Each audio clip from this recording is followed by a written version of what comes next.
ఏం సార్ ఇవన్నీ ఏం చేయమంటారు రిపీటెడ్ని వండుకోమంటారా? It's amazing. ఇది మీరు పూలు కంటే కూడా ఇది ఇస్తే బెటర్ అని చెప్పారు. నిజంగా ఎవరికొకళ్ళకి ఇవ్వచ్చు, చాలా మందిగా అనాథాశ్రమాలకి ఇవ్వచ్చు. చాలా నా రిక్వెస్ట్ కూడా అందరికీ, చాలామంది విగ్రహాలు, శాల్వాస్ ఇవన్నీ తీసుకొస్తూ ఉన్నారు. వచ్చేవారందరికి కూడా ఒకటి ఏదైనా తీసుకొస్తే టోకెన్స్ భవిష్యత్తులో మన సమీప భవిష్యత్తులో రాబోయే అన్నా క్యాంటీన్స్కి ఏదైనా మీరు కాంట్రిబ్యూషన్ లాగా ఏదైనా అలాంటి టోకెన్స్ అన్నా ఇవ్వండి. వాళ్ళు గివ్ టు గవర్నమెంట్, మన ప్రభుత్వానికి ఇద్దాం. అలాగే మీకు ఏదైనా పర్సనల్గా ఇద్దాం అనుకుంటే ఇలాంటి ఏదైనా ఇవ్వగలిగితే అది నేను అనాథాశ్రమాలకు పంపిస్తాను.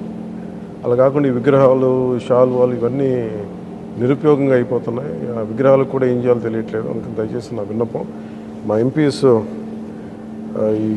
ఇది స్టార్ట్ చేశారు, ఇనిషియేట్ చేశారు. ఇట్లా మనస్ఫూర్తిగా వారి స్ఫూర్తిని తీసుకొని అందరిని దయచేసి కూరగాయలు ఇవ్వమని కాదు కానీ ఫ్లవర్ బుకేస్తో మనీ వేస్ట్ చేయొద్దు, విగ్రహాల కోసం ఇబ్బంది పడద్దు, షాల్స్ కూడా తేకండి. నా రిక్వెస్ట్ అది ఒకటి. ఏదైనా చేయగలిగితే, నాకు చేయకపోయినా పర్లేదు కానీ అట్లీస్ట్ అది ప్రజలకిను కష్టాలు ఉన్న వాళ్ళకి ఉపయోగపడేలా చేయండి. I'm more than happy for that.